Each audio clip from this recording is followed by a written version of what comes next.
If you're watching NBA content late in the month of July, then you are an absolute sicko. And I want Celtics sickos to be a part of our family here at Celtics Today. The most subs that we've gained on a video this month is 53. I'm asking on today's show, can we beat that? Can 54 diehard Boston Celtics fans go down below and hit that subscribe button? It's 100% free Celtics content every single day.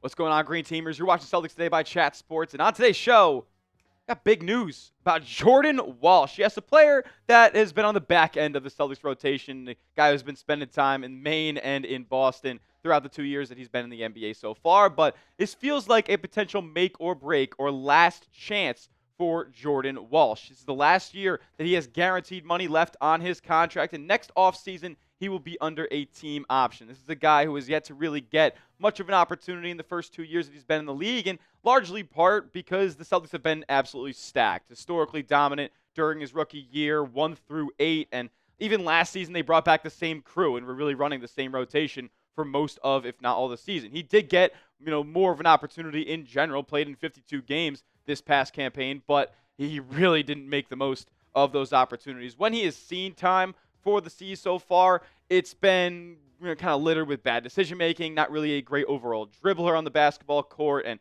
it's been obviously a lot of garbage time minutes as well, but he has shot the ball incredibly poorly, and it just has not been much of an offensive threat to where he's gained a spot in this rotation. And after a summer league performance that was really, really solid, and we'll get into those numbers in just a moment, but a Celtics coach was interviewed during out there in Vegas, and he said that this is sort of a make or break year for Jordan Walsh. He said the minutes will be there if he takes them. This summer was a good start. And yes, the summer was a good start over in Vegas. He played in 4 games for the season, was kind of really their best player for the most part. In one of those games, he only played 10 minutes and got ejected for, kind of getting into a shoving match with Pelle Larsson on the Miami Heat. Joe Mazzulla had actually texted him immediately after, and once he got to the locker room, he saw those texts from the head coach, and those texts were very on brand for Joe Mazzulla. He said he loved them. But the on-court production was solid for Jordan Walsh out there. He was registering a bunch of stocks, and he was putting buckets out there and shooting the 3 ball at an efficient clip. And honestly, in the summer league, you don't see a lot of really efficient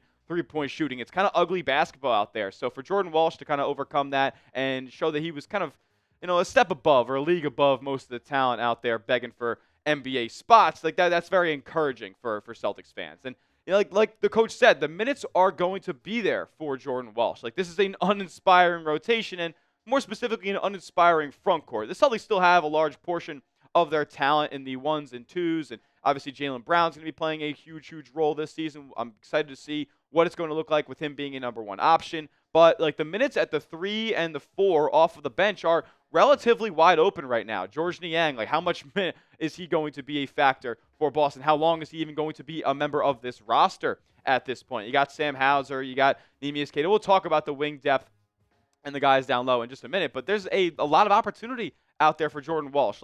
A lot of guys are kind of in the same boat as him, as unproven guys who haven't had a ton of opportunity so far in their NBA career. So I feel like Walsh has just as good as any to kind of rise above and find a spot in this rotation, as the Celtics are going to be trying a bunch of different combinations, and this is going to be a year where they're leaning on a lot of their young talent to see who can emerge on these cheap deals. And they have a lot of guys on those cheap deals. Like I said, Baylor Scheierman is a player who's still on a rookie contract. Sam Hauser, as we obviously know, has a carved-out role here, but beyond Brown, Hauser, and I would assume Niang, depending on how long he's a member of the team, those are going to be guys who are going to be playing substantial minutes for the C's this year. But it would probably be the right move to probably lean on some of the other guys that you see on this list a little bit more, like a Baylor Scheierman who didn't shoot so well in summer league. We'll see what he can do on the offensive end. Jordan Walsh is, like I said, this is make or break for him. But you also bring a guy in like Josh Minott, who is an uber athlete. He possesses a lot of physical tools defensively as well to shine.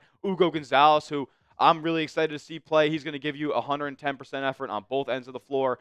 So there's a lot of guys in the same boat, per se, as Jordan Walsh. And he's a player who has yet to amass 10 minutes a night, even in the short opportunities that he has gotten in his first 2 seasons. So I'm throwing this out there right now. 15 minutes a night for Jordan Walsh this season. Over or under? You let me know down in the comment section what you think Joe Mazzulla will be giving to Jordan Walsh.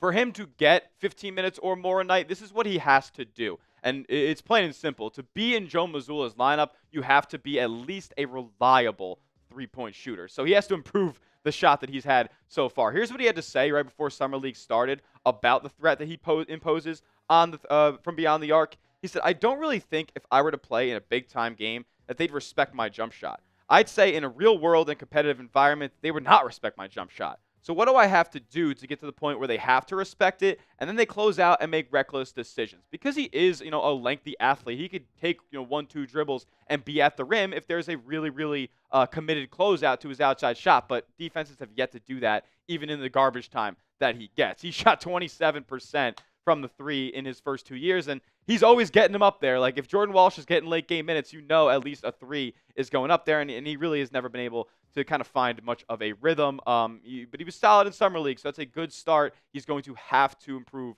from outside in order to find any sort of role on this team long term.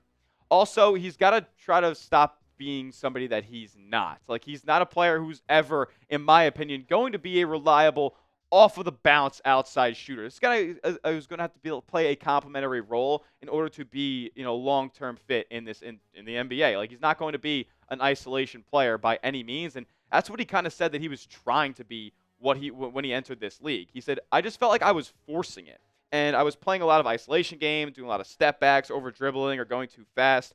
I was trying to imitate what they were doing. He's talking about Jayson Tatum and Jaylen Brown. And that's not my strong suit, and that's not where I'm at in my career. So why not just play the role I'm going to be playing in and keep it simple?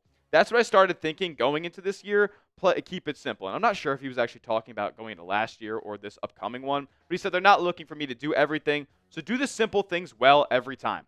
Defend, hit your jump shots when you're wide open because defenses do not respect you, and give effort on both ends of the floor. Don't make crazy bad decisions. Like, you're going to be just fine if you kind of follow those 3 steps. And Jordan Walsh said that Jaylen Brown is his mentor in Boston.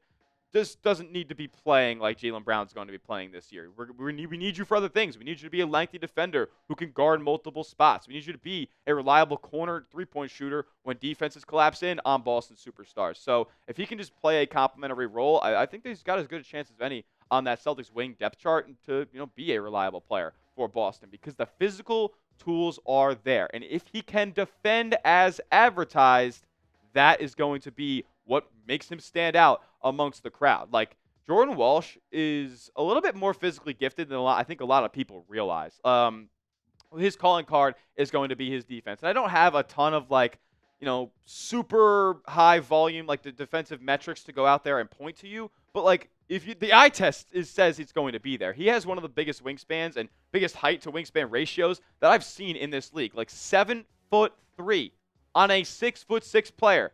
That's not normal. Those don't grow on trees. And to have somebody who's got those physical tools on the defensive end and the IQ is really something. And you're going to at least have some sort of defensive floor when you have those physical tools. If he can put anything together on the offensive end, then I think that he's actually got the best chance to emerge as a Celtics, one of their guys off of the bench that's going to be a value contract down the line. Hopefully, if Jordan Walsh can put that all together, then we'll see big-time minutes for him this season and beyond. We'll talk more Celtics in just a moment, but get hooked up with this awesome deal with our friends over at Fanatics, a 2024 Celtics Championship t-shirt. Let's think about the good times because this season might be a lot of experimenting and not a lot of championship hopes. But 2024 NBA Finals, confetti falling from TD Garden. Let's reminisce on that and get a championship shirt that you can get forever. It's on an awesome deal right now. It's $38. Now it's $17. You get it at this link right here, chatsports.com/champsale. And I put that link in the comment section and description of today's video to make it easy for you guys. Go get yourself a 2024 NBA Finals Champions t-shirt today. I love that t-shirt. I love that title. Love that t-shirt.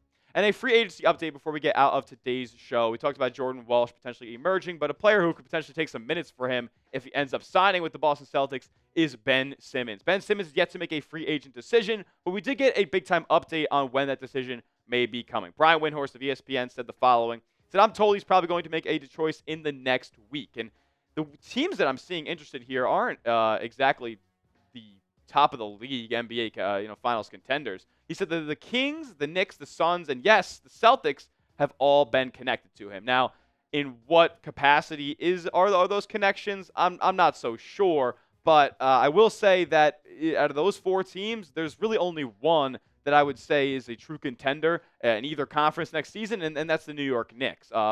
If he just wants to see if he can get a little bit more than the vet minimum, maybe he could choose one of those other routes, maybe go to Sacramento. I'm sure they have a little bit of money to throw at Ben Simmons, but I would assume in all likelihood he's going to be signing a minimum deal. He definitely would with Boston, and he definitely would be with New York too. It's going to be interesting to see what he prioritizes, but I don't really think it's that high of a likelihood that he ends up choosing the Celtics. There's definitely some opportunity there for him minutes wise, but as far as contending in the Eastern Conference next season, this season's roster looks pretty bleak right now, and I'm not so sure how better it is going to get before the playoffs start rolling around. So with that being said, what do you guys think? Should the Celtics sign Ben Simmons this offseason? Yes or no? There's also a lot of drawbacks to signing him as well. He's not really been the greatest player both on the court or off of it so far in his NBA career. Just a lot of drama for a player who might not all be that worth it. So yes or no, should the Celtics sign him? Let me know down in the comment section. Make sure you are subscribed to the channel. That will do it for today's edition of Celtics Today by Chat Sports. Let me know what you guys think about Jordan Walsh and his prospects this season down in the comment section as well. And make sure you are subscribed to the channel, youtube.com/CelticsTV. We'll see you guys all in the next one. And as always, let's go C's.